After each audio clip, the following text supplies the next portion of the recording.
best wines that give me the most energy are generally the ones that manage to be generous and silky and smooth, whilst also being tense and high acid, and sort of when you have this contrast. Character and elegance. That's what you're talking about. Yeah, I mean, I like wines with tension, but there needs to be fruit and generosity as well.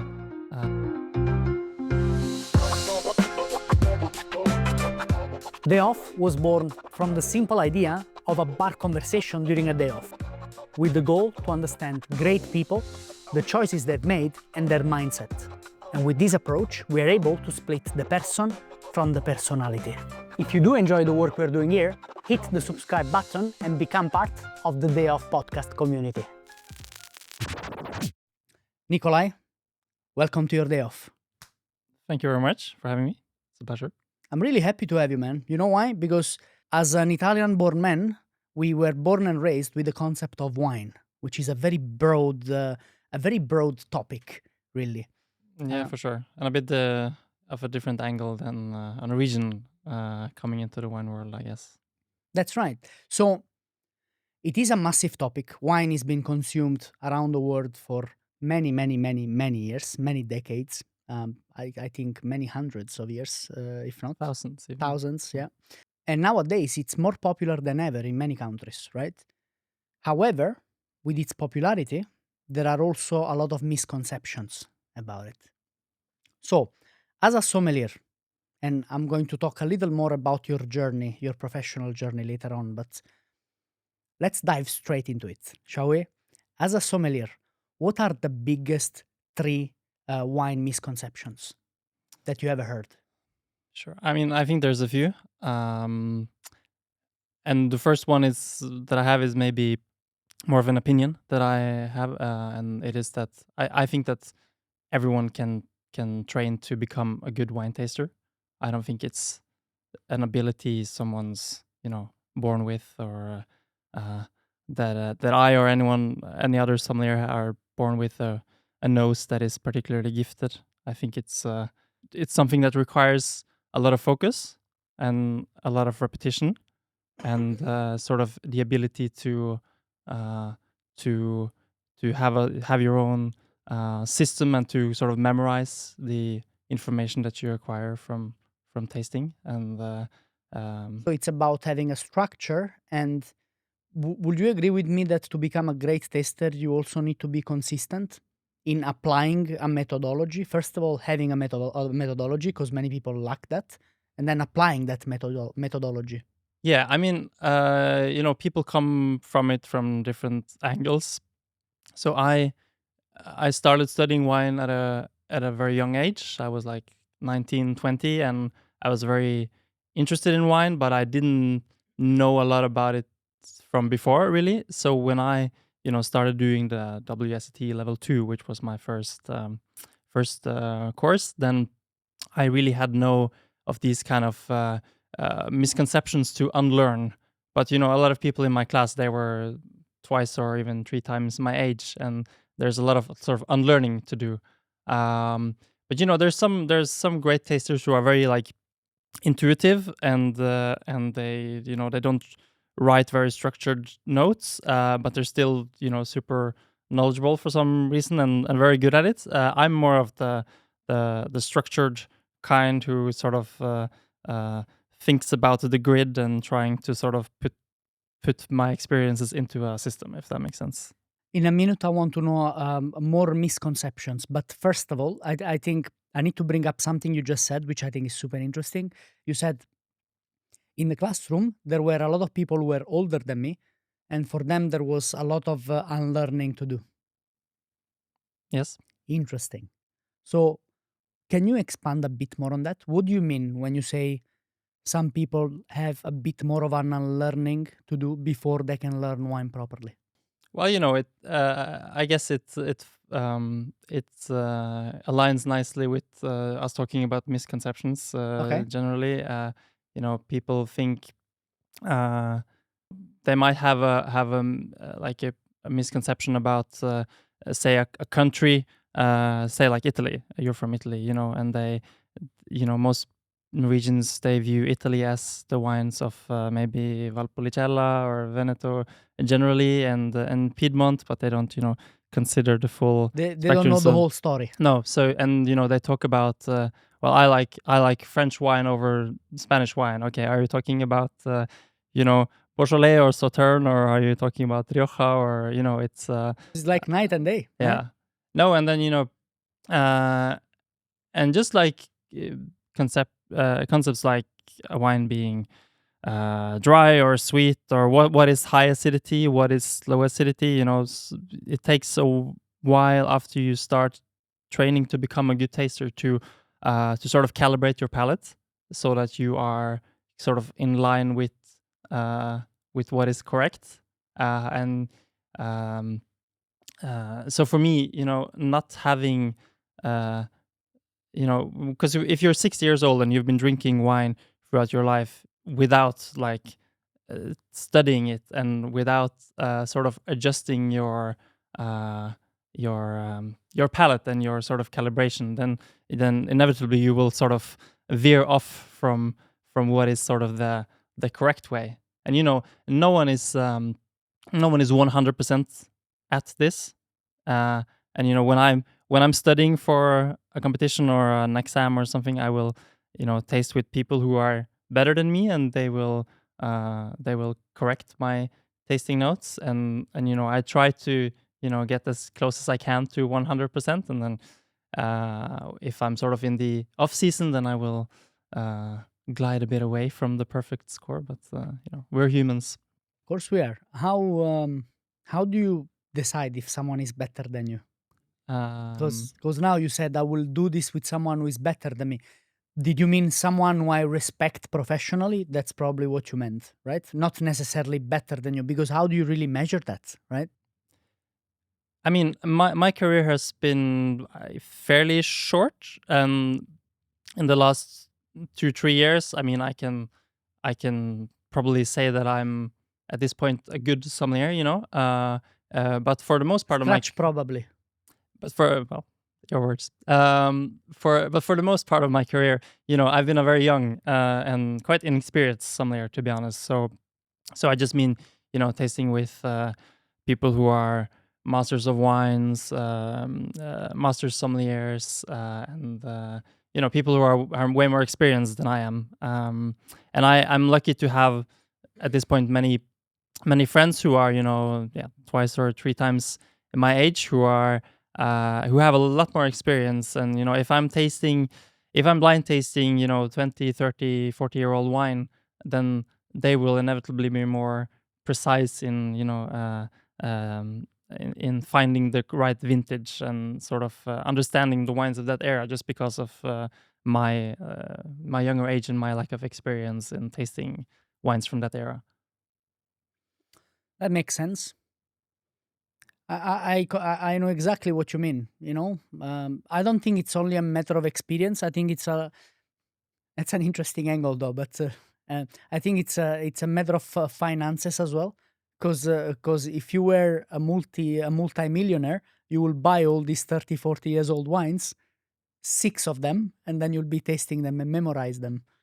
I think this is Would that make sense? Yeah, it's a big problem in the wine world right now, and that's I mean, consumers generally, and maybe more crucially, some like younger sommeliers, there's not really a possibility for them to gain these references, just because the prices of wine has climbed a lot, and a lot of wines are very inaccessible. Just like, even if you have the money, it's difficult to get them. So I mean, I've been very fortunate having worked in some nice restaurants with big lists and wealthy guests, so I've been able to open and serve a lot of crazy wine, and which has helped to build my references. But I have a lot of I still have some like holes in my repertoire. I've only worked in really seafood based restaurants, so like there isn't a lot of mature red Bordeaux going around, and for example,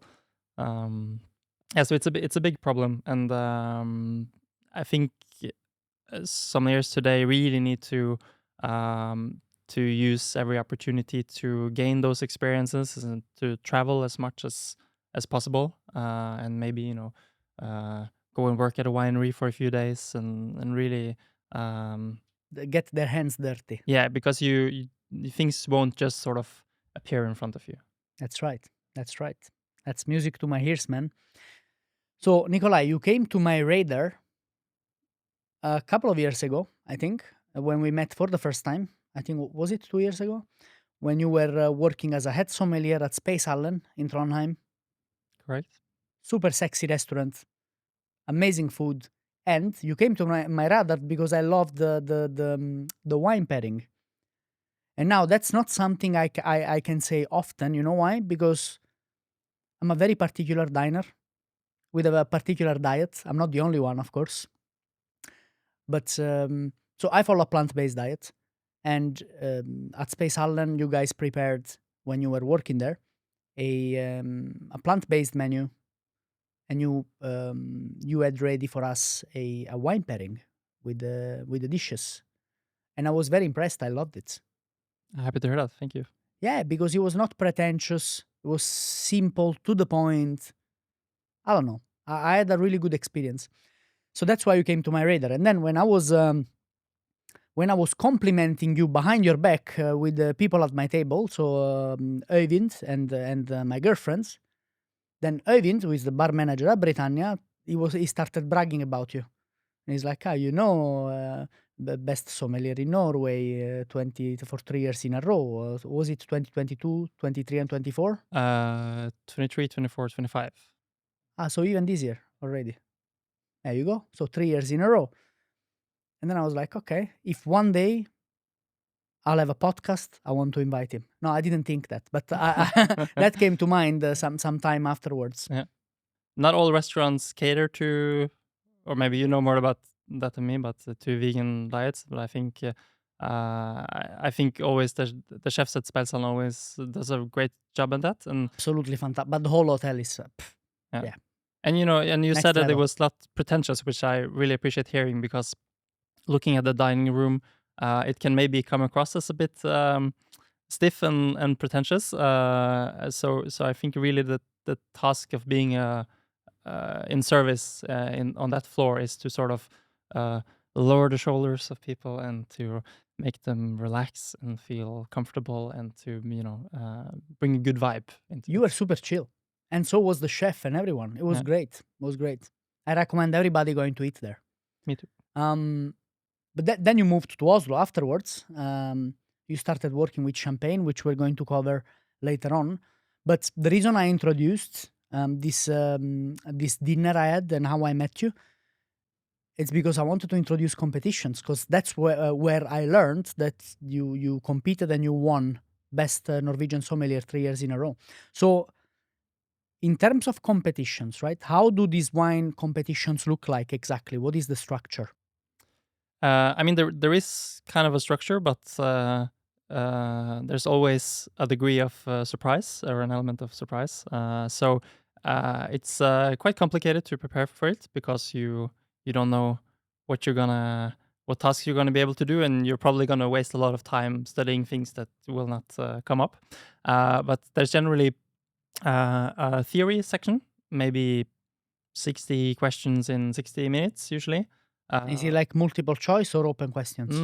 It's usually open questions, but more and more they are very like concise questions. So they rarely will ask you to like explain a topic broadly, like say WSET would do in the theory exam. It would be more the level 3, you mean?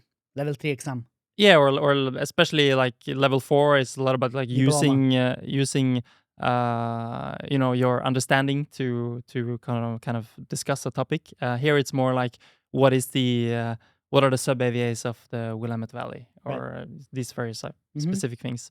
And then there's a tasting part.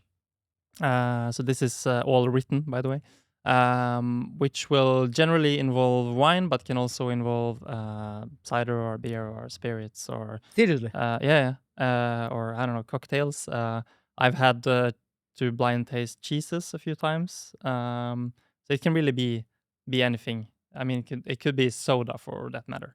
Okay. So it's quite broad. But there would generally be like maybe 2 or 3 wines to do a full written description, and then with a conclusion and so on. And then there might be like 2 spirits in addition, which are more like identification tasks rather than a full analysis.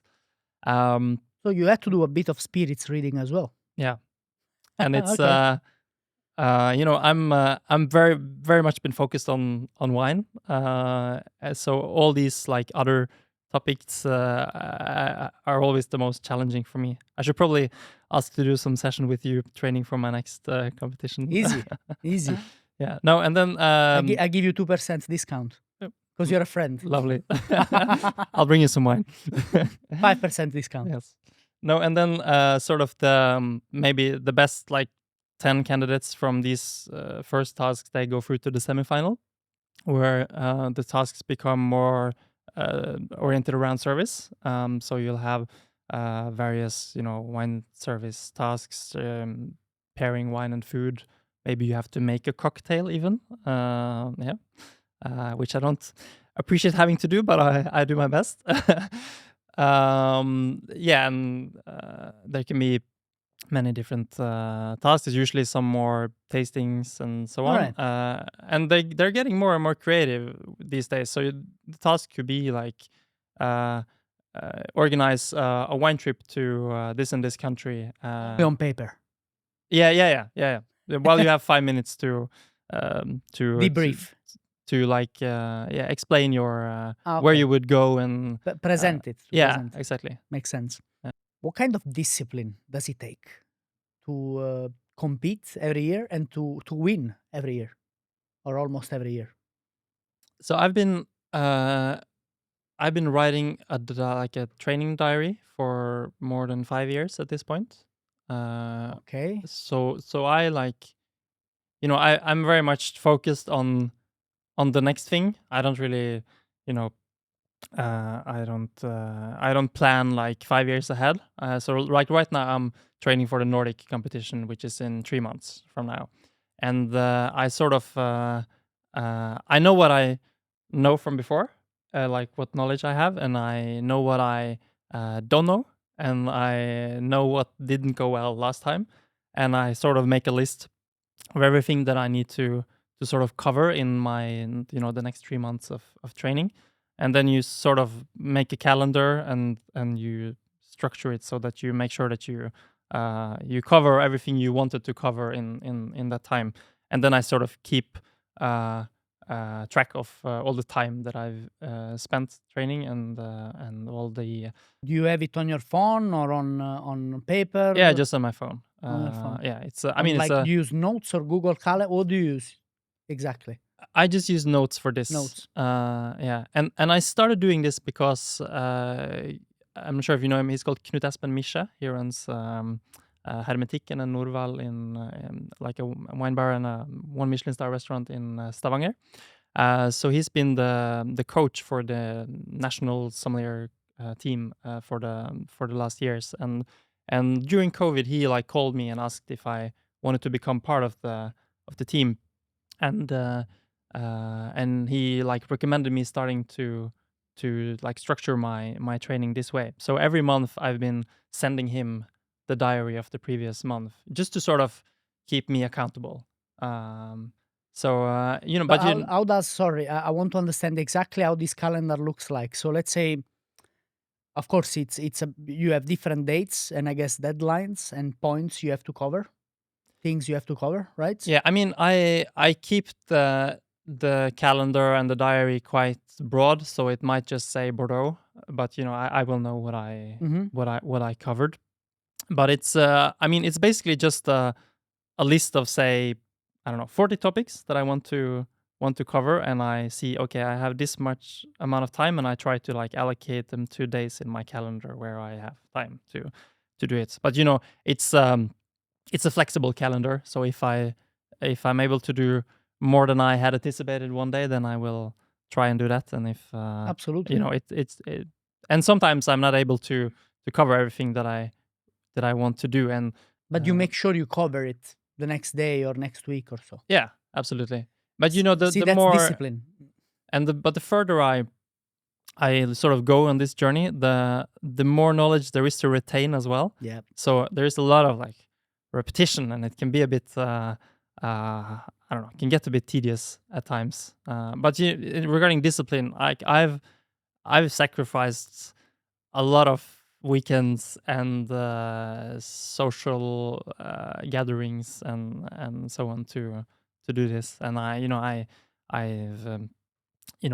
my holidays are usually spent traveling to wine regions or studying for these things. Like that's how I've been doing it for the past 7 or 8 years, really. So have I, my friends. That makes it the two of us. I understand it. I understand it completely. But I mean, my way of doing it is probably doesn't work for everyone. But I'm very, very much focused on the theoretical parts of the competition. So most of my time preparing for a competition is just pure memorization of names and vintages and yeah. Do you ever? How old are you now? 28. 28. Do you ever go like, why am I wasting my life like this? I mean, because in the end of the day, and again, I'm exactly the same as you, huh? No difference. But sometimes I do find myself thinking, I could have taken that day off. I could have gone, I don't know, to this event. I could have gone to this gathering. I could have done that instead of, being home looking at a book.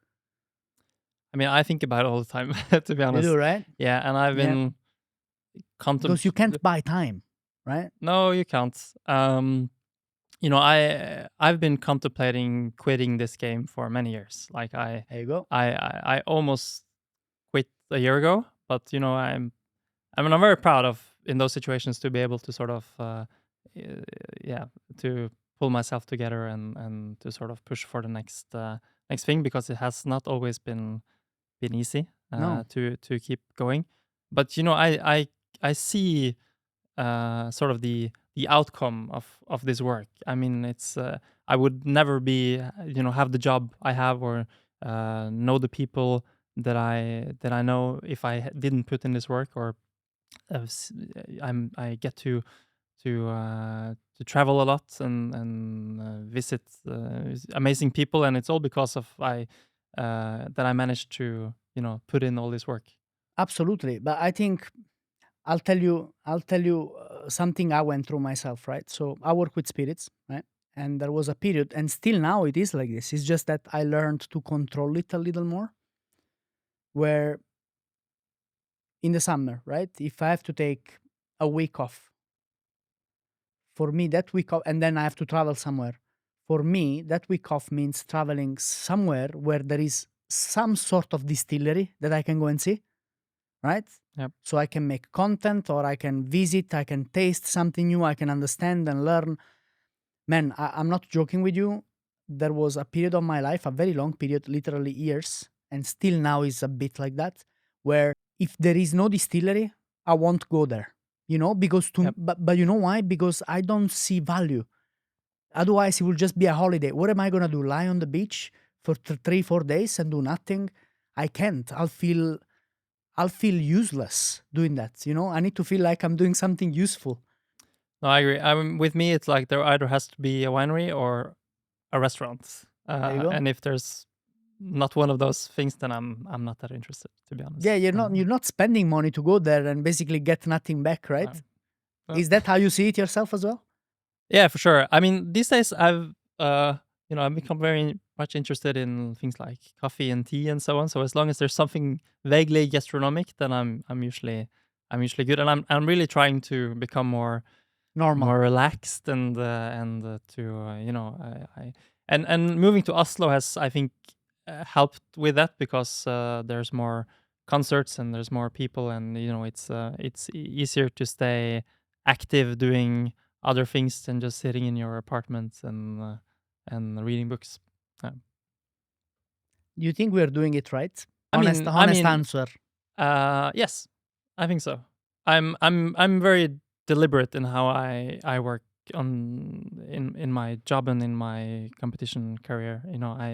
I really think that this is the way. And if I thought that a different way of working would get me better results or make me more happy, then I would do it. But there is a sense of like addiction in this as well. Yeah. I'm not talking about alcohol addiction, but work addiction. And I mean, I really love my job and love studying wine, and if I if I feel like I'm stagnating, or I feel like I'm meeting people who are because I often meet brilliant people and I'm like, damn, this guy, he really knows his shit, and it then I you go in these valleys where you get a bit lazy, and then you meet someone who's just brilliant and you're like, oh, I need to Inspiring, right? Yeah, I need to get my shit together. Yeah. That's right. There is beauty in what we do, in this industry, and the beauty lies just beneath the people and I don't know. I feel like wine and spirits and coffee and tea. They talk about nature. They talk about history. They talk about people. They talk about so many things all at once, which makes it just a very interesting cocktail to me. And that's why also, if you do travel somewhere, right, you have that. You just don't want to go there, sitting on the beach for 5 days. You can sit on a beach, for a day, and that's more than enough. Then you want to go learn, experience, feel the nature, and feel the place, feel the culture. That's Yeah, right. yeah. The culture. Oh, it's super interesting because there's so many angles to come at it from. So you can be very much interested in like science or chemistry, or you can be very interested in the romantic history, side. or you can be very interested in geology, or there's so many It's crazy, no? angles. The amount of disciplines and topics, or industries, it covers, right? But anyways, back to competitions. Do you think that's a difficult one? Do you think someone can be a great wine professional and still lose wine competitions? Yeah, for sure. Then the follow-up question would be, why do they lose competitions if they're great wine professionals? Winning a wine competition is about getting as many points as possible, and sometimes getting those points means that you need to do things that you maybe wouldn't do in your restaurant.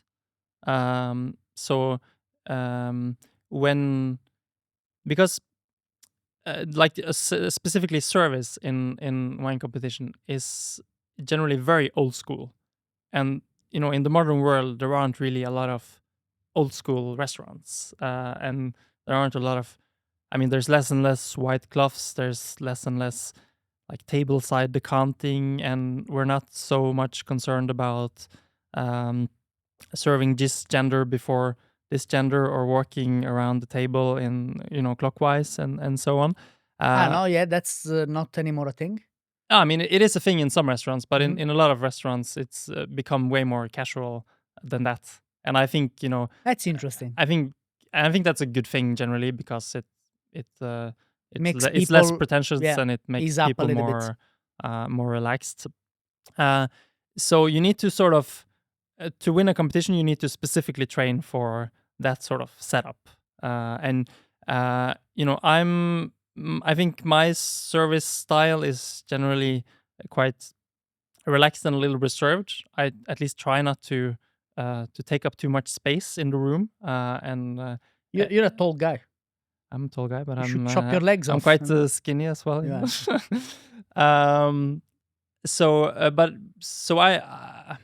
When I started working service, I wasn't very comfortable selling things. Still, maybe I'm not really. But in a competition, you have maybe 5 minutes to do the task, and you need to talk as much as you can. And I think for most people, being a guest on that on that stage is very intense because you're just bombarded with information all the time because the candidate is trying to show as much knowledge as possible. But that's not the best way to do it in real life.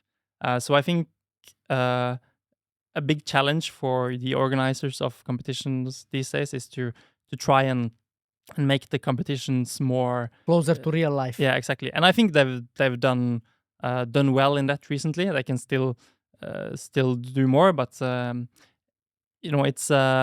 it's maybe not that easy to grade a service. It's so you need to make to create tasks that are actually possible to put a number behind and say that, okay, this was 20 points and he did better, so he got 27 or whatever.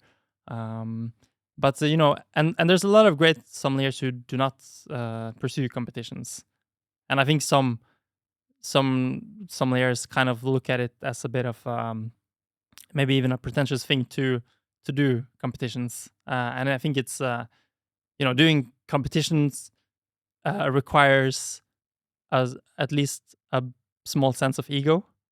You're putting yourself on a stage and sort of saying, "Hey, I'm gonna be the best." No, that's yes, of course, and they are right to think like that. But let me ask you something. This you don't have to name names now, but some of these wine professionals you're referring to that don't compete, do they have a social media account? Yeah, sure. I mean, like two of my best friends that I worked with at the underwater restaurant in at Lindesnes. So Jefferson Goldring and Tony Puertas Benazar. Mhm. They were so we lived in the same house together for a year, and we worked as sommeliers together. And they were like really shaped how I view wine in general Mhm. and how I do service and so on. But none of them have ever pursued competitions, but they're No, they're more I but they're guess more knowledgeable even in like theoretical no, for terms. sure they are. For sure they are. I guess the only point I'm trying to make is that we all have a level of ego, man. That's all, Mhm. And there is, I don't think there is nothing wrong with people, especially young professionals who want to get themselves out there. There is absolutely nothing wrong. Nothing wrong. I think there are two things which are completely different from each other. There is a very fine line in between these two things, and this fine line is often. I mean, these two things are often misunderstood with each other, and these are um, confidence and arrogance. You know, because there is a very fine line between these two, and I think I don't know. I think we should try and understand why people do the things they do a little more rather than saying that's you know that's not good or that's not good or that's not good. Times are changing. It's like history of the world. There is always an older generation that judges the younger generation, and even the older generation nowadays who talk about the new generation, they were also the new generation at some point before, right? And they had an older generation before them talking about them the same way, just in the same way, just about different things. So I think we should all be a bit more the beauty about today's world is that if you don't want to compete, don't compete. If you don't want to be on social media, it's like being on Instagram, posting something and then complaining about the haters who come and comment on your videos. Don't be on Instagram then, or don't read the comments. Yeah.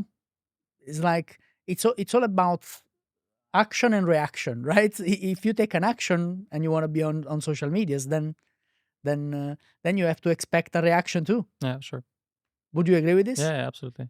Hmm. I think a lot of people who post about wine, they're just sort of looking for validation. Uh-huh. Uh, Interesting. and uh,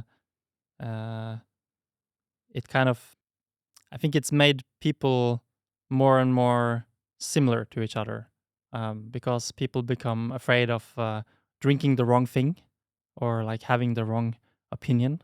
And you mentioned the older generation. So I'm kind of lucky to have wine friends who are close to my age, but also who are way older than me. And so I think I have a broad perspective on it. But generally, younger people are open-minded and maybe sometimes a bit too open-minded, where they will be very interested in things, in wines that aren't, technically correct and that can be a bit variable in quality, to be honest, but can be interesting. And then the older guys are generally they become very narrow-minded and can be, not all of them, but I know some older people who are very narrow-minded, and they only drink this and this in these cold vintages, and they if the aromas of the wine is too ripe or tropical, then they just completely discard it. And Right. yeah, and so I've sort of stopped posting wine related things on Instagram, really, because not that I got any like negative comments or anything. I'm just like, I don't want to I don't know. I don't want to deal with that. I don't want to deal with this. No. I talk about wine with the people I want to talk about wine, and the other people can talk with who they want to talk with. But I try and not become too dependent on this kind of constant validation. I want to if I want to drink this wine, then and I know that this and this guy doesn't like that wine, but okay, I can still enjoy it. I think people should be a bit more courageous to having their own opinion about Interesting. what to drink. Yeah, and then you also have to be courageous in admitting that, if you had an opinion and that opinion turned out to be wrong, then you change your mind. Very true. Hello? Very true. You also have to be courageous in that, right? Yeah, and I think we have gone through some interesting, or we're going through some interesting phases in the wine world over the last 10, 20 years with the natural wine movement, especially, where a lot of my best friends now, they were super into natural wine like 5 or 10 years ago, and now they just completely discard it because they realized that a lot of those wines just end up tasting very, very similar to each other because of low intervention winemaking, and especially like wines made with carbonic maceration. They become very similar to each other, and they I know we're going to talk about terroir later on, and it kind of it just kind of Flattens out. flattens out, yeah, or any sort of individuality of those terroirs. Can you define natural wine for me? I haven't yet to see a definition that like completely satisfies me, Okay, and alright. I haven't done the effort to try and define it concisely myself. But I think Broadly speaking. broadly speaking, it's a wine made without additives, and there's in reality there's nothing natural about making wine. The vine itself, it wants to climb up on a tree and get as close to the light as possible. Needs human influence. It needs human influence from the start, and then That's right.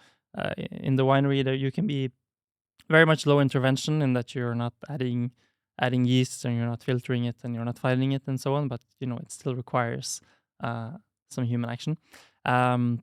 No, but I'd say like natural wine should be made with minimal intervention in the vineyard, so you're not spraying with any fungicides and herbicides and whatnot. Any or limited?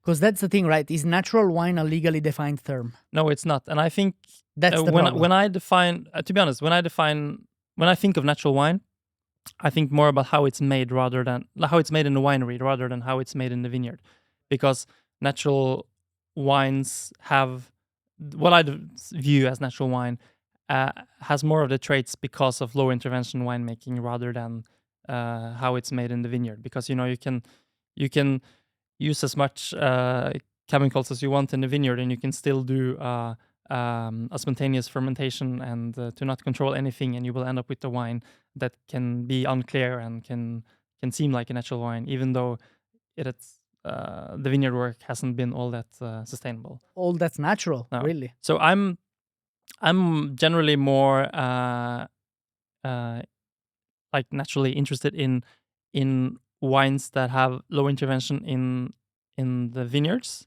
When I say low intervention, that's I think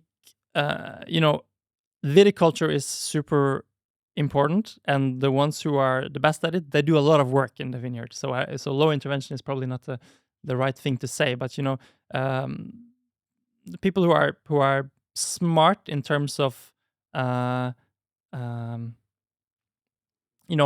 it's not only that's not only about sustainability, but it's also about uh, doing smart moves to get the best grapes as possible. So you might change your rootstock, or you might train your vines higher than your neighbors, because it brings in shade for the grapes and so on. And then in the winery, to sort of be And shade protects from sunlight, so that was to just protect it from sunburn, for example. that was just an example. But say like in Burgundy, there's a group of guys who have sort of increased the trellis height by 2, basically, and So they've double it. you yeah mean. yeah Okay. and they've stopped hedging the vines during summer. So instead of having the apical shoots, as it's called, Mhm. sort of cut in a fine line during the summer, they just sort of braid it down instead,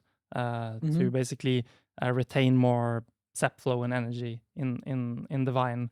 And um, there's a lot of people like um, increasing the planting densities of their vineyards. Increasing. Yeah. Okay. So basically, the vines are closer to each other, so it introduces more competition. Yes. And So they have to work more for the nutrients in the soil. yeah, exactly. And it requires a lot more work in And the vineyard. why does that, just explain to me, why does that have a better outcome if the vines compete with each other?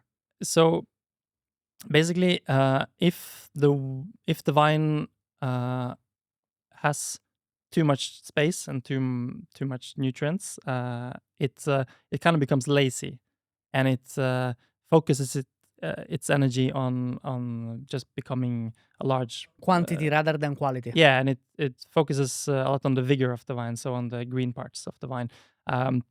But if you stress it a little bit, then it becomes concerned about its future, and the future of the species. It's basically comes from growing grapes that birds eat, and then they disperse it, and then that becomes a new vine.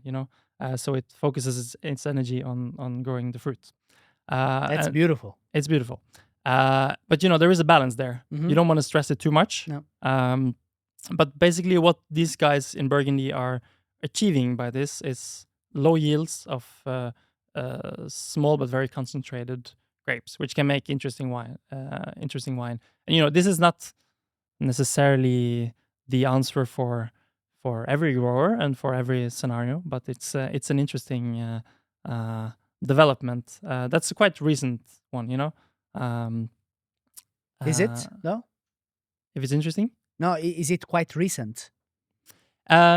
Yeah, so like these techniques, or say like the if we're talking about Burgundy, the high trellises, they mainly come from La 𝒟𝒻𝒻𝒻, which is a very famous producer. So I guess she started with it like maybe 50 years ago at this point. But in the last few years, say like the last Did you say 15 or 50? 50.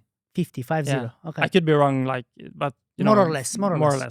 And in the last like 10 to 20 years, you've had a lot of growers like Olivier Lamy, Charles Lachaud, Bruno Laurenceau, and so on, who has sort of done their own versions of these systems. And especially Olivier Lamy, who I was fortunate enough to spend 3 days working with him 2 years ago.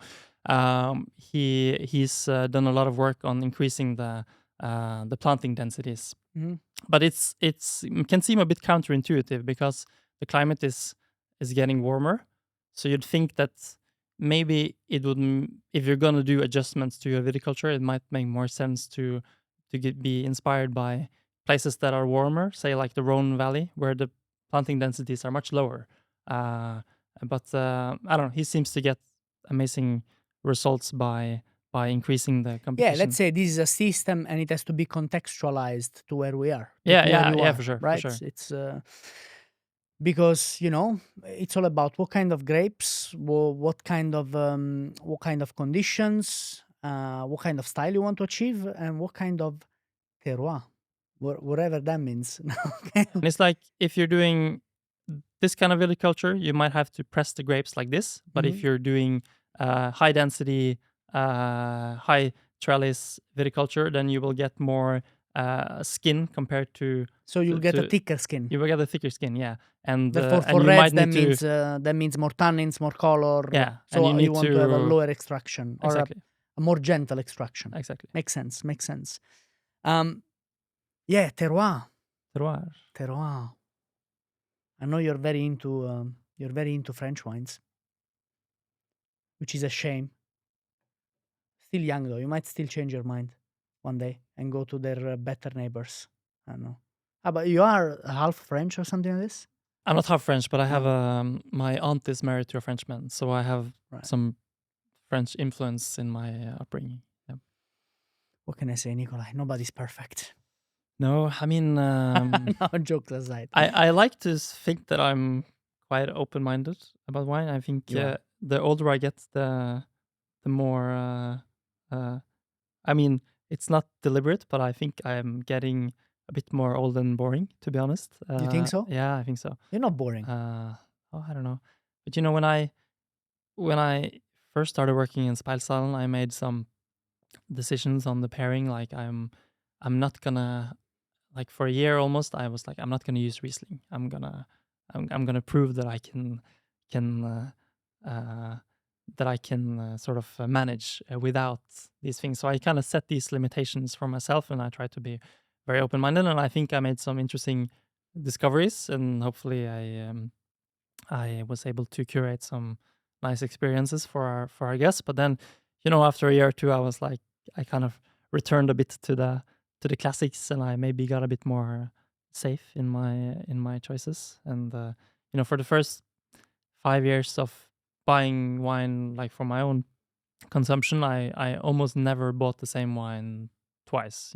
Just always try to find something new. And like these days, I notice that I'm more and more like repeating the same purchases. But now I have to ask you, okay, so when you did buy the same wine twice, what was it?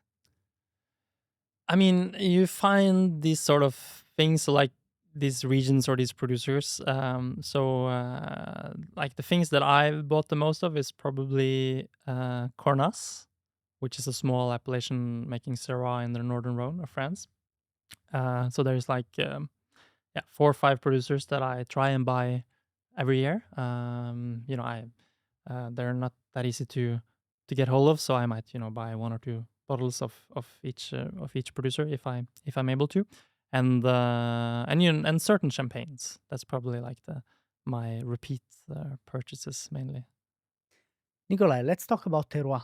Terroir. Now, I have a very strong opinion about the use and abuse of this term.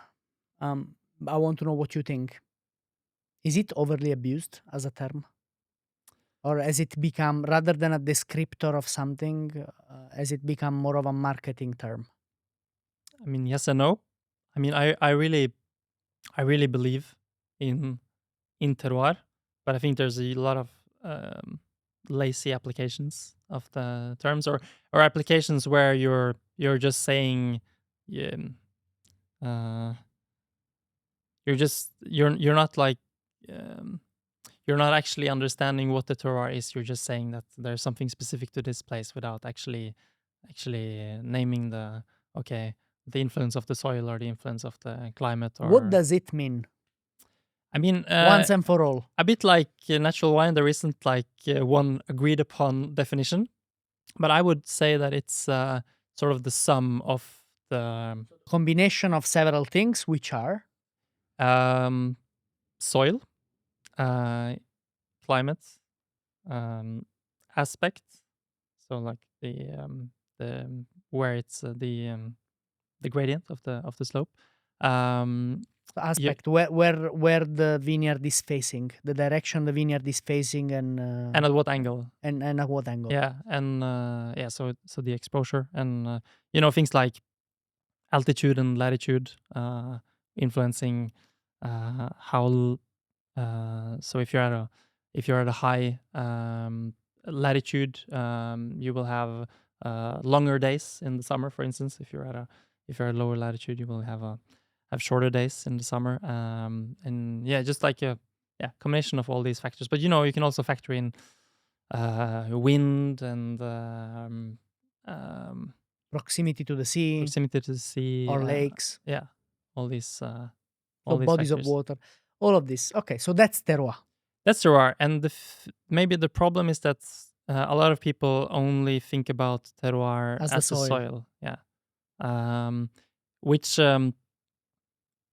definitely has an influence on how wines taste, but in many cases it's at least more easy to understand the difference that's brought by different sun exposures. For instance, so if you're in say you're in the Montagne de Reims of Champagne, it's a very interesting part of the region because the soils in the different villages are generally the same. It's a combination of chalk and clay, but you have sort of vineyards sitting along these. It's like a horseshoe-shaped hill, basically.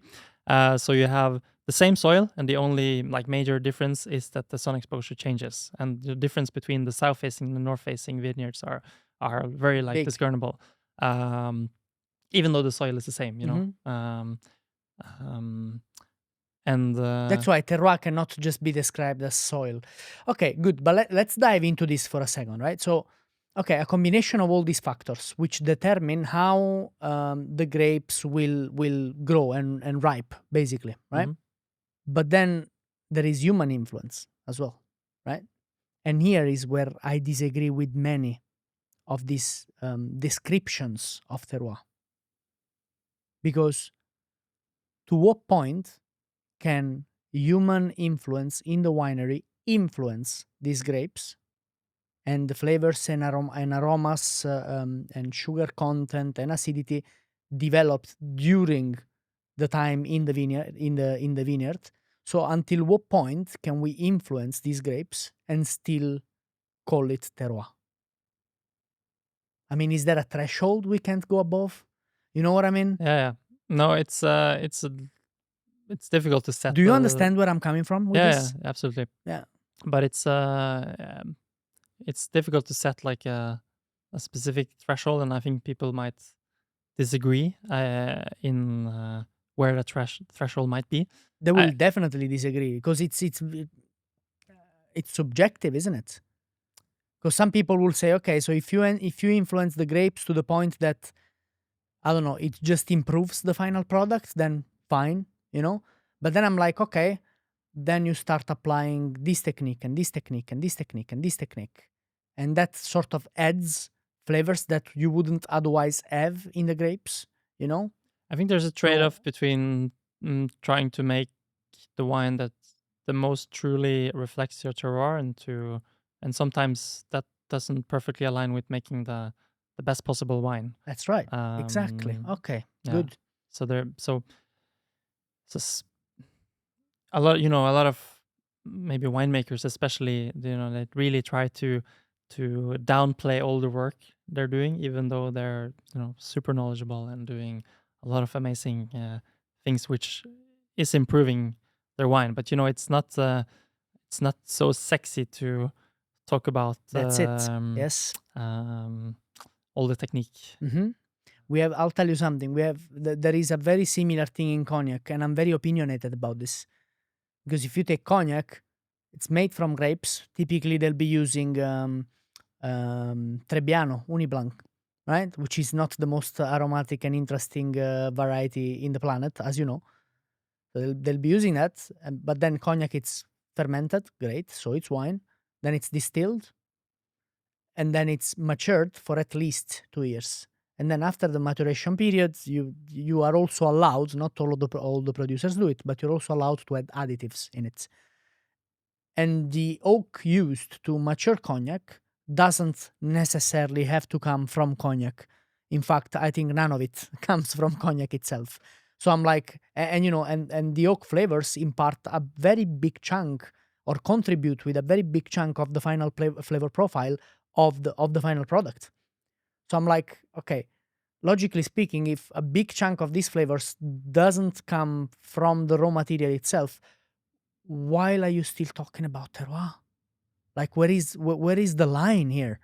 You know, Yeah, but that's in cognac. In wine is a little different, but that's why I'm a little frustrated about this, because it's just a very easy explanation, which is fine, no problem with that. But the problem is, tell me if you agree with this, right? So if you go to an area, right, a winemaking area, and they all use the same marketing terms to basically sell their wines, then all of a sudden these marketing terms, which they individually think are unique, then they're not unique anymore, are they? Because they all use the same. What do you think? I think they can, or it quickly becomes discernible who is like let's continue using Burgundy as an example. All producers are talking about the terroir sort of in the same way in how they are describing their wines, but it's very clear that not every producer of this vineyard is making the same level of quality in their wine. So I think at least when you have some experience, it becomes quite apparent that in a region like that, like Burgundy, it's often more interesting to drink a wine from a lesser terroir, but from a great winemaker, rather than drinking wine from the on paper best terroir from a less skilled winemaker. So at least after a while, it becomes your marketing kind of falls apart a little bit. That's right. Okay. Yeah. But you were mentioning like oak being, or like the maturation being part of the terroir, and then you have the question, okay, should I use the local oak or should I use the best You oak? should use the best. Yeah. No. But my question is not. My question is how these things are communicated. Yeah. Is not on the choices they make. My question. I'm not saying they should use. Absolutely no. Who am I? You should make the best choices for. But like in Champagne, there's a lot of producers talking about, we're using local oak, but then I've tasted a lot of those wines lately, and I'm quite convinced that that's not the best idea. And if the oak from the forest of Champagne were of high quality, they would have known it a long time ago. Yeah, of course. And these are just opinions. I think a feature of an intelligent individual is to being able to change opinion when a new evidence shows up. So it's. Personally, I'm fine to change my mind. No problem at all. Sure. I just see there is a problem in communication. That's my only problem, not what they do. Yeah. But I think the wine scene at this point has sort of so there was like this period 20-30 years ago, especially, where a lot of new technology was introduced, and people started using a bit of this and a bit of that, and the results are good, and then the feedback from the press is good, and then okay, if a little bit of new oak is nice, then we're gonna, okay, let's see what happens if we do a bit more and a bit more and a bit more. And you had a lot of wines that were very technically made, and a lot of wines that were made in a way that definitely obscured the terroir quite a bit. And I think now we're in a nice period where there is a balance. There is a balance, and most producers have sort of taken the good from the technology, but using it sparsely and intelligently. Let's talk about quality. Massive topic. I always ask this question to all the guests who are sitting there. People who work with coffee, with whiskey, with wine now, because I want to understand. I'm really interested in objective quality rather than opinionated, subjective. I like it, therefore it's good. I don't like it, therefore it's bad. How would you define quality in wine specifically? Can you, first of all, objective quality? I think there isn't such thing as 100% objective Okay. quality, but I think there's something quite close to it. hmm Whether that's 90% or 95, I don't know, but I think It's up there. it's up there, yeah, for sure. It's difficult to set exact criteria because some wines can be of amazing quality because they are super complex, for example, whereas other wines can be of amazing quality because they are very pure. But of course, the wine has to be balanced. So that means that there is a balance of alcohol and acidity and and tannins Texture, and aromatic intensity, perhaps. yeah. So So concentration. for example, that the wine isn't too defined by oak. For example, that oak is nicely integrated in the fruit of the wine. A very detectable part is the concentration or the intensity, and especially the length of the finish of the wine. So basically, the longer the finish, the higher quality the wine is. Broadly speaking. As long as that finish is not like overly tannic or overly So pleasant. I would say the length of the fruit flavors of Mhm. the finish. Yeah. Interesting. And then complexity. If wines are simple in that they don't have aromas and flavors from a wide group of From a wide cluster of flavors. yeah, then they would have to be exceptionally pure in the flavors that they And have. identifiable and precise. Yeah. Mhm. That makes sense.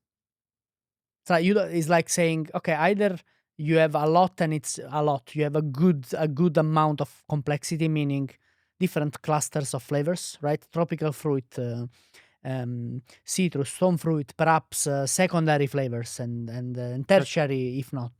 Why not?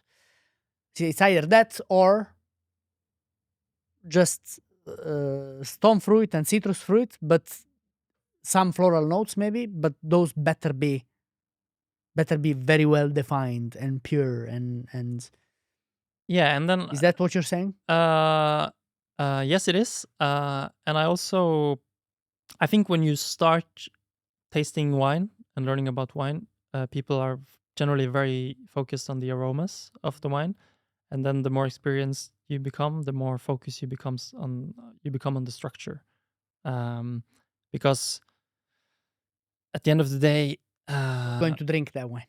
no, well, what value does it really have if a wine tastes like papaya or mango or gooseberry or a lot of tasting notes these days, they just become a fruit salad basically, and but and there is a problem that as a Norwegian, I might write a tasting note based on the fruits that are available here. But if I send a tasting note to someone in South America, then they will have a completely Their own references, of different course. references for it.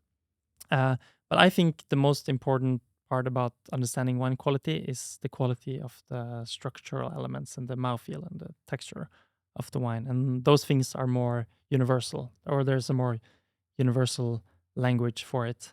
And I'm for sure not the most creative when it comes to finding aromas in wine. I think I'm precise within my vocabulary, but if I have a strength in tasting wine, it's in sort of detecting the type of tannin, the quality of the tannin, and salinity and sort of chalkiness and these things. And I think that a lot of the most interesting wines are the ones that sort of manage to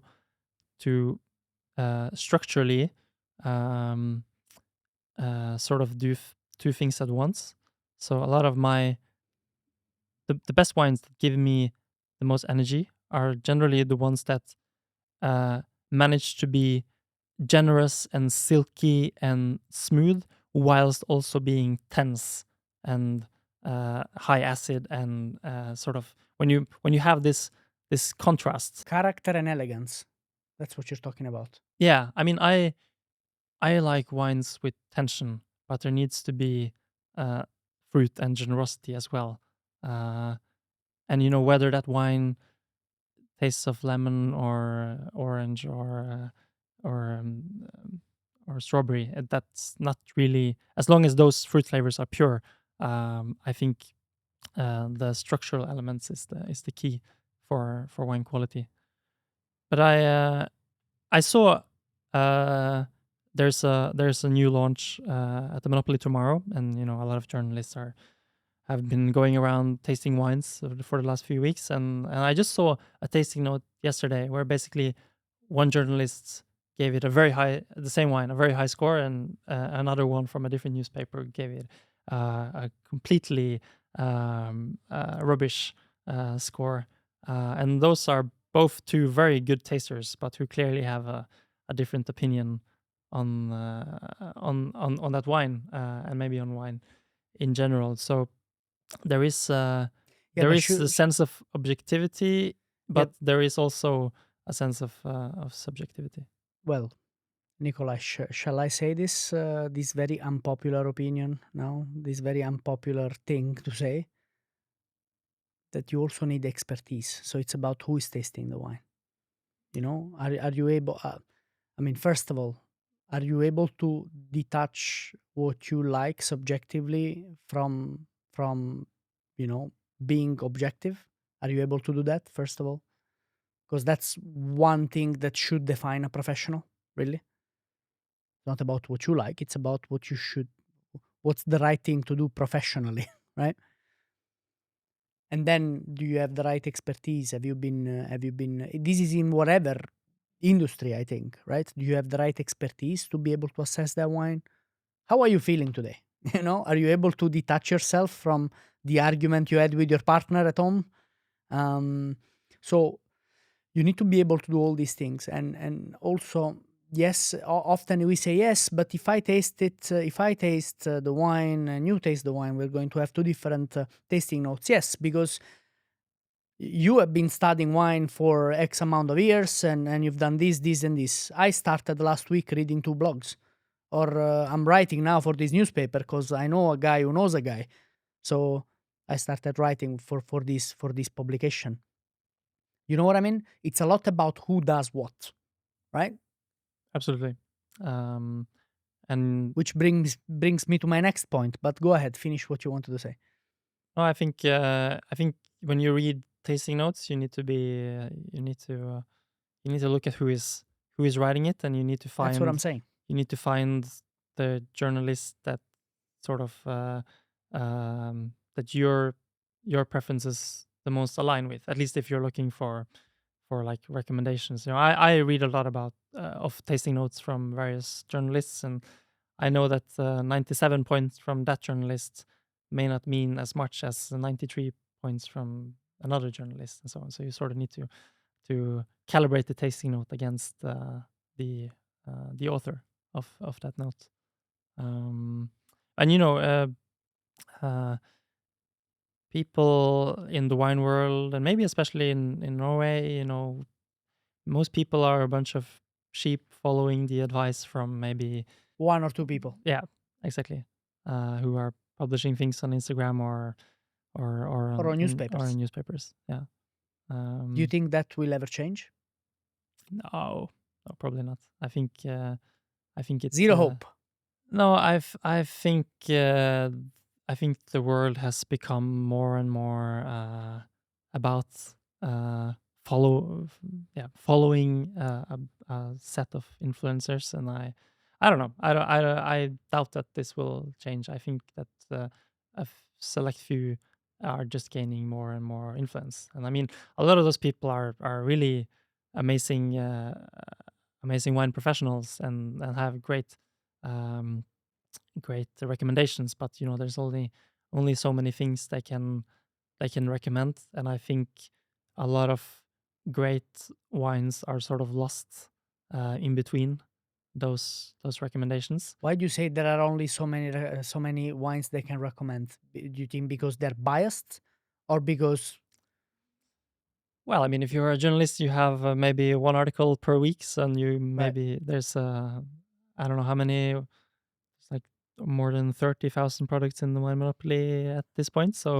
Yeah. So there's only so many Hmm. so many of those you can write about, and of course, not all of them deserve a recommendation. But But there are some who can, and they don't get the recommendation anyways because it's just few people writing these things, and yeah, I that's mean, one of the goal of it. I work with importing and selling wine, and I'm often very confused about which wines become popular, and which wines that are not selling so well. Um, What do you think is the difference between being informed versus being educated? Haha, tough question, eh? yeah, It's not really, is it? no, I mean, People say that education is organized informations, informations and experience in applying these informations in practice. That's what education is. I think it's become very attractive to be knowledgeable about wine and food Hmm. and all these things. So a lot of people are maybe trying a bit too hard because there is I don't know, social status Hmm. associated with knowing a lot about wine, which uh, which leads to a lot of pretension or pretentiousness. So how do you tell the difference between someone who has actually studied wine and has experience in this field versus someone who has memorized 15 Instagram reels?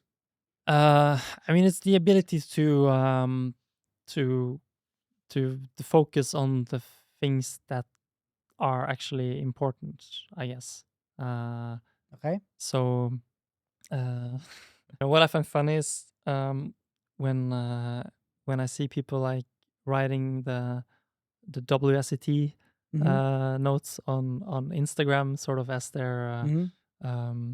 I think it's a bit cute because it's. I think those tasting notes are great for sort of uh, learning about wine and gaining and training your palate, but they're not very maybe so informative for other people to to read, if that Right. makes sense for you. Hmm. It's informative for the judges of the exam, Right. but not so much for the general public on Instagram. So it's the sort of the ability to uh, to to um, to taste wine precisely, but be able To explain to it to explain people. it in a way that is understandable, but also sounds appealing, Hmm. I guess. Um, um, Yeah. and for me, I think that was a great thing. Um, I simultaneously did the WSET diploma and competed, Hmm. and those tasting grids are super different because on the diploma you're gonna be very dry and very precise and To the black point. on Yeah. white to the point, whereas in competitions you will not be graded very well for those tasting notes because they don't sound appealing and you're Right. not selling the wine Right. very well. Um, So do you think we're raising better tasters or just better parrots nowadays? uh, I mean, there's a lot of great tasters out there. There's also some parrots, but it's not like everyone needs to be world champions No. in this either. Um, and I find it funny when I see people who are sort of imitating some top journalists. Uh, there's a lot of these like forums on Facebook where people are mainly bragging about the wines that they are drinking, but also trying to write very like sophisticated tasting notes that sort of emulate the big wine publications. Right. They're many of them are good notes. I just find it a bit pretentious to. Let it be. Yeah. Let it be. What can you do about it? Nothing. Um, No, but I think the level of knowledge is for sure increasing, and and people in Norway are generally very well read about wine, and many people have a lot of experience, and we have a lot of people are doing their vacations in wine regions. I mean, I book a lot of visits for people, and like the producers we work with, they're generally very impressed by the knowledge level in Norwegian consumers. yeah, Um, it's cold and it's dark most of the year, so people just sit at home, drink, and read. That's what they do. I Makes guess. sense, no? Yeah. You mentioned a couple of times what you do, and you basically work with an importer. Um, you work with champagne. You want to say a bit more about it? Yeah, sure. So the company is called 𝒟𝒏𝓎𝗙𝗙 by Mustu. So well, Mustu Grape Selections, which sort of was the mother company, was founded in '96 by Christopher Mustu. Who was one of my lecturers when I did my sommelier degree, and maybe the most influential wine personality in the Norwegian wine scene. And throughout the years, he built a very nice and now a fairly big company, which consists of several companies within the Mustu group. And then he's always had a dream of having a separate company only for champagne. So at the end of 2022, it was decided to basically move all the champagne producers from Mustu Grape Selections into this new company. And then, yeah, I'm so far the only employee of that company, or the only one 100% focused on this. Of course, uh, there's a larger team around me handling, logistics and sales and all these things. But it's basically a company devoted to high quality sparkling wine. So we currently work with around 35 growers in Champagne. There's one larger house, and then the rest are small growers, plus one producer in England, actually. So, and it's a region that is much more complex than people think. Champagne. Yeah, there's 34,300 hectares, 319 villages, and a multitude of terroirs and soil types and approaches. And it's a very, like technically a complex wine to make, which gives a huge diversity. And it's a region that has been, that is very dynamic at the moment, because there's you've basically had a shift of where a lot of growers have stopped selling their grapes to the big houses, who have had a tradition of blending grapes from a big area and making more of a house style. And now you have a lot of those growers who are retaining the grapes from themselves and making wine from only one delimited area. And this has just given a huge array of diversity in the category. We were talking about common myths earlier. Mhm. What do you think is the most common myth or mistake that people think or make when serving champagne, for example? When serving champagne, I think this has improved a lot in the last few years. But the main problem has probably been that people haven't really viewed it as a wine. But It's more of a celebration tool, maybe? more of a celebration tool. And I mean, in terms of service, uh, the wines are often served too cold. Uh, in What's too cold? too cold Define it is for me. below 8 degrees. I'd say that most champagnes should be between 8 to 12 degrees. So maybe say 8 to 10 if it's younger, fresher style, and 10 to 12 if it's a more mature and complex style. Why? Well, basically, and the other problem, which I'll mention, is that people are, at least in the past, have used either too narrow or too wide glasses. So either the flutes flute. or the coupes that are both have their problems. So the flute basically makes it impossible to properly discern the aromas of the wine, and narrow glasses tend to amplify acidity. So it's a glass that amplifies acidity, and it retains a lot of bubbles. So the wine seems, very fresh and very lively, but doesn't have a lot of vinosity. You lose the creaminess of the bubbles that you can find if the glassware and the temperature is a bit more. If the glassware is a little bit wider and the temperature is a bit more elevated, and I think, and the opposite is if you have the coupe, then you can't really smell anything at all.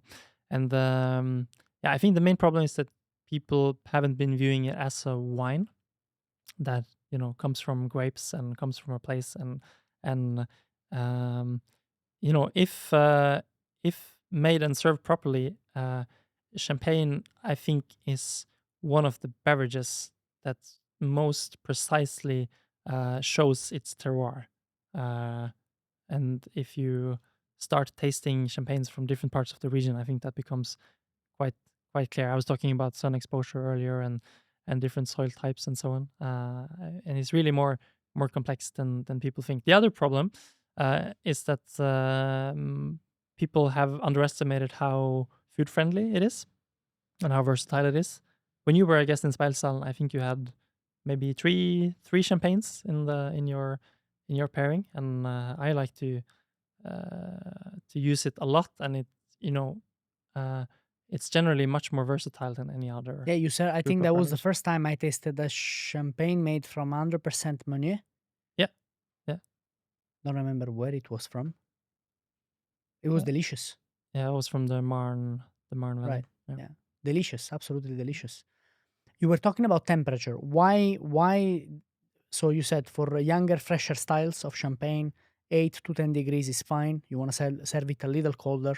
Whereas for more complex styles, you want to go for slightly, not warmer, but higher temperature. So between 10 and 12. Why? Well, It's about how you experience aromas, right? And temperature allows you to experience certain aromas and flavors and the liquid in a certain way. yeah, Make basically the sense? aromas become more volatile with higher temperatures, so the wine becomes more aromatic. Exactly. And the more sort of mature and complex a wine is, the more potential it has to show those aromas. So But you you want need to to experience you these want to things, right? experience it for sure. Makes sense. But people have an idea about, or many people have an idea about what champagne should be, and an oxidative, nutty, dried fruit dominated champagne with lower pressure than typical, served at 12, 13 degrees in the middle of the menu, is probably not what everyone expects from a champagne, but it's really super interesting, and it's the same for white wines generally. And when it comes to service temperature in general, I think most white wines are served too cold, and most red wines are served too warm. And I don't think that they're really. There should be a small difference between the service temperature of white and red, but it's really much more narrow than most people think. Nikolai, don't tell me you like ice in your red wine. No, I've had to. That would have been amazing. I've had to serve it a couple of times. Are you serious? Yeah. Uh, um, You see, in Napoli, this will never happen. no, I'm not gonna name names, but the owner of a place I used to work at likes ice in their glass. So there's not much you can. There's no point in arguing. You can quit. Yeah, I did.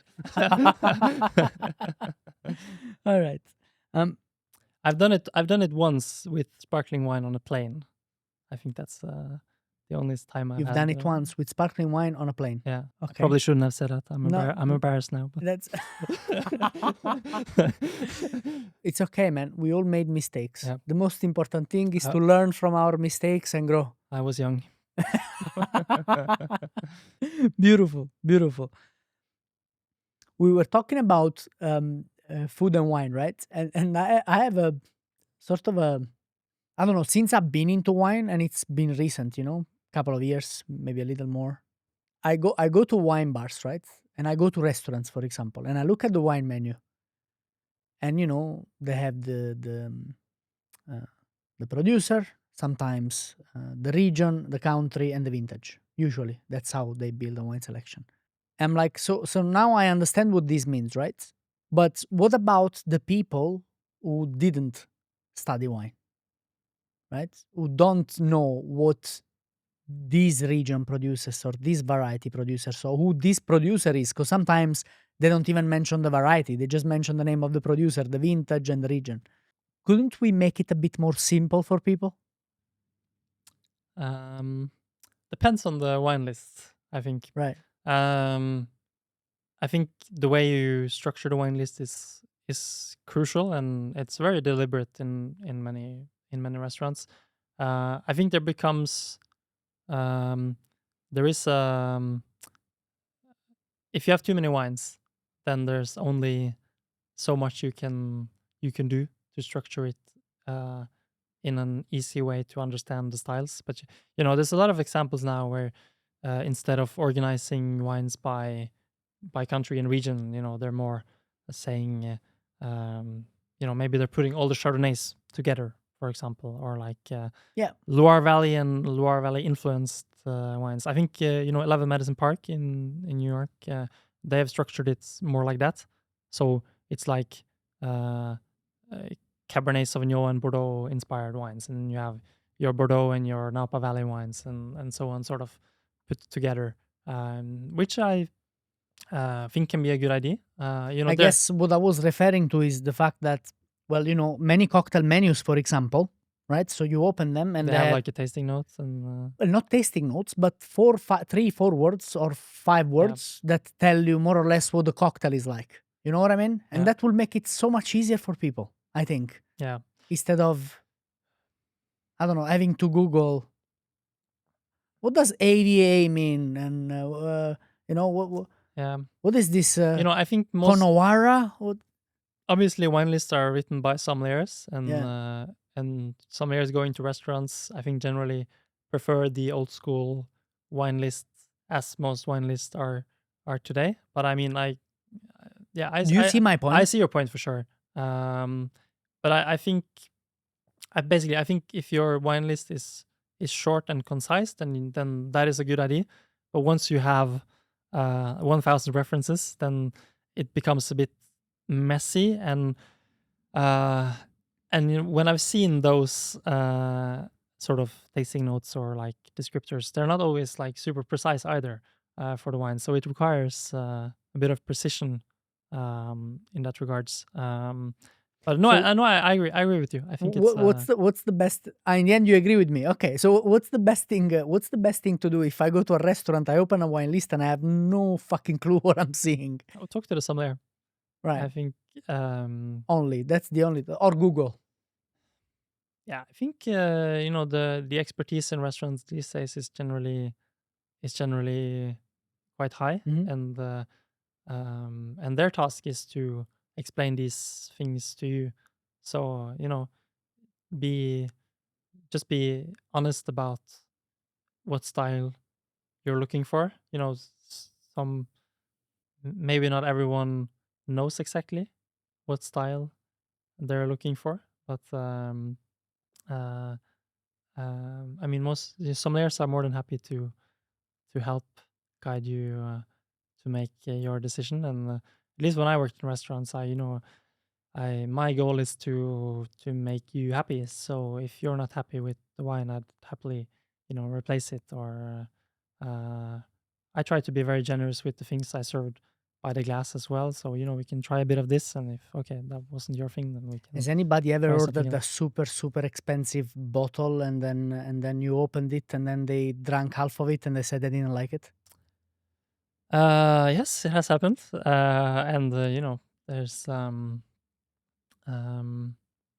I haven't encountered a lot of problems with it. I remember a guest who it happened with an older bottle of 𝒟𝒏𝓙𝗙𝗙, which when those wines become old, um, they can seem quite savory and like animal-like, and very smoky, and have a lot of like dried fruit aromas. And I think he had tasted 𝒟𝒏𝓙𝗙𝗙 before, but only a fresh vintage, which is much more Right. clean and fruity. So his perception was that the bottle was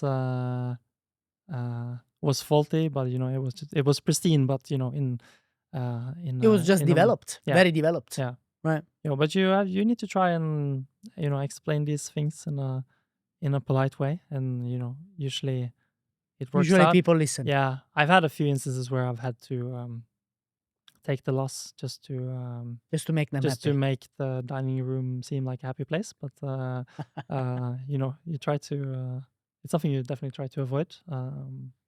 But most guests are nice and understanding, and I think the more experience as a sommelier you get, the more confidence you gain. you radiate, and You radiate as well. and people trust you more. Yeah. So I for the last few years that I worked on the floor, I almost felt like people have put too much trust in me.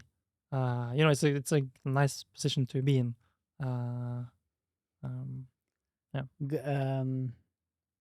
A great power requires a great responsibility. Yeah, sure. Yeah. That was Spider-Man, I think, or something Okay. like that. Right? Was it Spider-Man movie? I don't know. Yeah.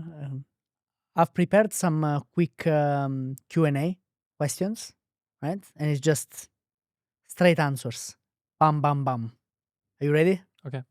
No explanations? If you feel like you really need to explain, sure. Okay. What's the most overrated wine region? You want to explain? Yes. Of course you do. Yes. Explain.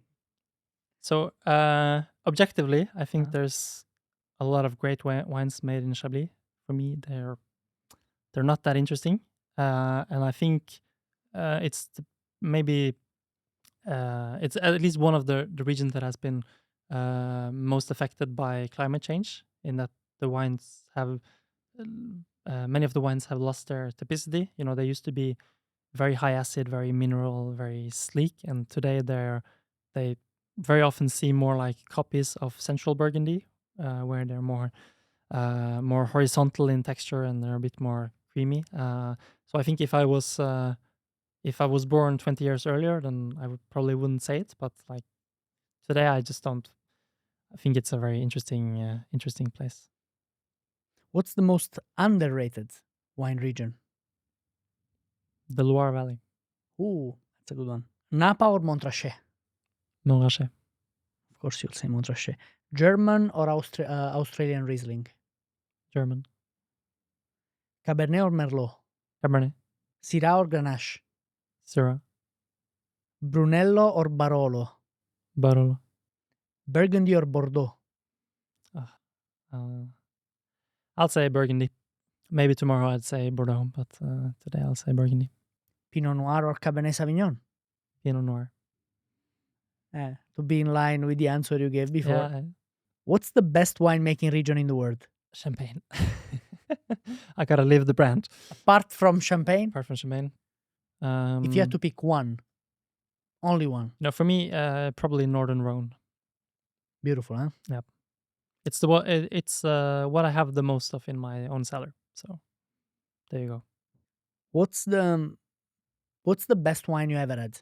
I've been fortunate to have some very nice wines. I'll stick with Northern Rhone, and this is have you heard of unicorn wines? No. No, it's like wines that exist, but they kind of don't exist because you can't really find them, and you Right. don't get to taste them very often. Yeah.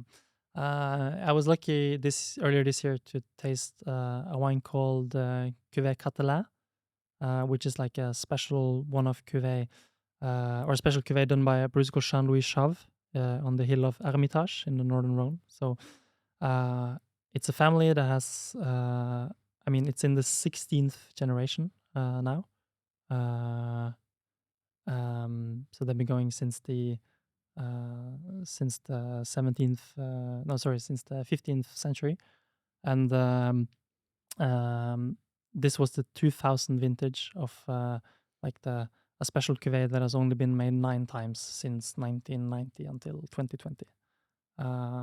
And it was just Syrah at its peak of maturity, and enjoyed with amazing people at an amazing restaurant, and the atmosphere was just perfect. And there was What else do you there was a want? beautiful reindeer main course, which was just perfect for the wine. So it was just everything aligned, and I felt In heaven. fortunate to be to be living the life that I am living. Yeah.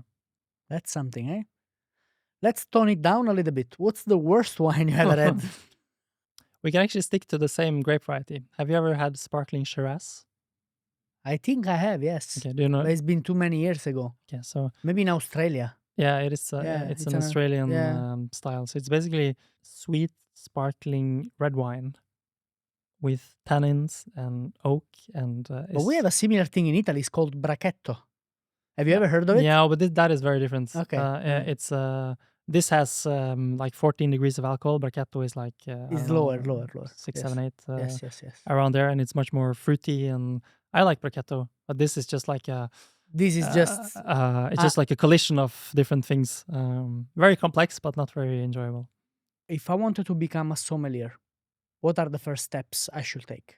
I think people talk a lot about tasting, but you need to combine it with some theoretical knowledge. So you need to do some reading. You know, when I started, I started out by watching movies and listening to podcasts and reading the articles in the newspapers about wine. And then when those articles became a bit too simple and repetitive, I sort of started buying books and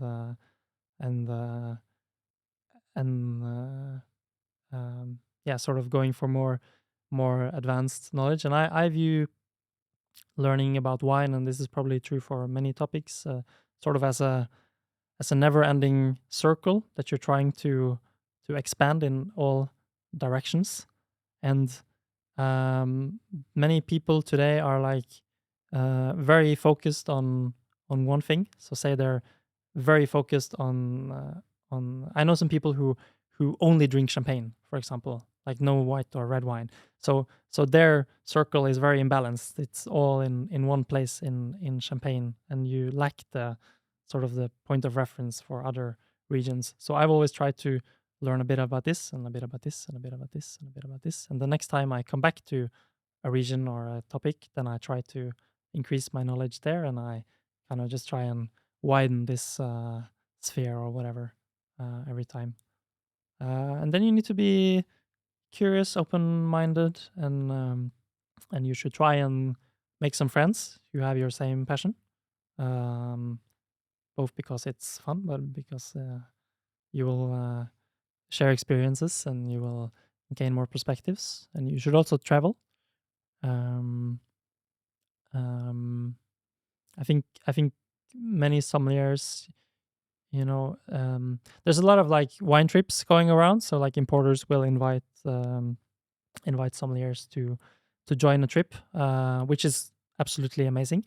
But a lot of sommeliers, if you're able to, you should also, you know, travel on your By yourself. by yourself. And as I said, maybe try and work at a winery. And I mean, it depends on how serious you are and what your If you want to what become your a goal sommelier, is. you should be serious, I guess. Yeah, you should be. But you So- know, a lot of people who have the sommelier degree, you know, they're waiters in a restaurant, and the restaurant offers them to do a sommelier degree, and it seems like a like a fun thing, and you can maybe increase your salary a bit, and then you finish the program, and then you're sort of um, and then they feel like they're finished, but to be a great sommelier, the that's journey just the never start, stops. Yeah, it's actually. just a start. So you really need to commit yourself and to just continue the learning curve. All right, Nikolai, I would like to close it with these two next points, last ones. Tell me something that's wrong with Italian white wines. Super broad question, I know. I mean, most of them are a little too simple. So they are, the grape varieties are The high volume ones. Yes. So most of them, I mean, like in the majority of them are of a quite simple quality, and they're made with quite neutral grape varieties that are made in too high quantities, so the vines are too high yielding. They're diluted. Yeah, they're diluted. So the musts become very neutral, and then they inoculate them with quite uninteresting strains of yeast, and they ferment them at very low temperatures, which gives you very simple lemon, apple, stone fruit flavors, and then they're often, Italian white wines often have like this touch of herbaceousness as well, which can be a nice contrast, but which in some cases, if the grapes aren't properly ripe, can be a little drying or a little bitter in the finish. So in terms of high quality white wines in Italy, right? Do you think we're more in the north or the south? I think it's actually quite spread. Okay. And I think it's more specific producers rather than like a specific appellation who is doing great examples of white Italian wines. So like one of my favorite producers is in Abruzzo. It's called Valentini. Very hard to find. You can't find it in Norway at the moment. But and it's a Trebbiano, but it doesn't taste like any other Trebbiano. Sicily is very interesting, especially especially the Etna whites. Piemonte is there's a grape variety called Timorasso, which is super interesting. It's pretty much only made in a. You know where I'm trying to lead you here, right? I'm trying to lead you to a very specific region, to a very specific wine. In Italy. Yes. Okay, in Tuscany. No. Campania region. Campania, yeah. Oh yeah, you're from there, right? Yes. Yeah. I was like, when is he going there? When is he going there? I was gonna go there. Bro, actually. You were going through the whole country and all the regions, and you just intentionally skipped Campania all the time. You went from Abruzzo to Sicily. I was like, when is he going to Campania, this guy? You just didn't want to go there. No, there's for sure some of the most interesting. No, look, ones, I'll tell jokes aside now. There were some, so I'm a big Greco fan, 𝒟𝒏𝓙𝗎, and not the ones you find. I've tasted some of these guys, long aged. I don't know, the complexity, the expressiveness of these wines, the arrow of fruit clusters you find, oh my god. Yeah, and they're like Greco and Fiano. They're grape varieties that aren't as neutral as like. No, they're aromatic or semi-aromatic. Yeah. But they're not too aromatic either. No. And grown at low yields, they can yield very like salty Mediterranean styles, and they're actually surprisingly good at integrating oak influence as well. Yep. So they can be very complex and very balanced. And the specialty stores of the monopoly have done a lot of effort to bring those wines into the country, actually. So there's a very decent selection now of those wines. And also, I was very surprised a few years ago by tasting some Taurasi wines, which are made from a Ianico grape, it's basically the less known cousin in terms of characteristics of Cabernet Sauvignon. Sort of in the south of Italy, it's high in acidity, it's high in tannins, it's very structured, both black, red fruits. It's It's very full on. Some pep. Yeah. It's like a characterful variety. And some of these wines, and this grape has a very long aging potential, right? And I've tasted some of these 𝒟𝒏𝓙𝗎𝗎s, 20, 30 years old 𝒟𝒏𝓙𝗎s, and I was shocked, man. Yeah. I didn't even know this about my own region. No, I think Italian reds in general are very age-worthy. I mean, especially Barolo, but also Montepulciano can be, and Sangiovese. But you still prefer French. Yeah, I mean, we should do a trip in Italy, and maybe I'll make you change your mind, man. I'll tell you something, Nikolai. You've been to France many times. Have you been to Italy? Yeah. Well, but you've never been on the Amalfi Coast with me, eating spaghetti with pomodoro and sipping on a Greco. Yeah, exactly. Yeah. Exactly. Or even an Aglianico or something like this. Overlooking at the sea with some romantic music in the background. Yeah, you never done that with me. No, eh? I haven't. That will change your whole perspective, my friend. I did say that I have some holes in my repertoire. So. There you go. There you go. Good. Nikolai, this was an absolute pleasure. Thank you so much for having me. So I enjoyed it very much. Nice talking to you, and we should get going this again on the soon. Italian trip, and I need to learn more about spirits from you as well. No, come, of course. Yeah. There is only one way to learn, to drink them. No, I'm joking. It's not. It's absolutely not. Just read about them and then... but you already know this. I'm a fantastic spitter. Okay, all right. Very good. Nikolai, thank you so much. Thank you. Oh, yes! Oh, yeah.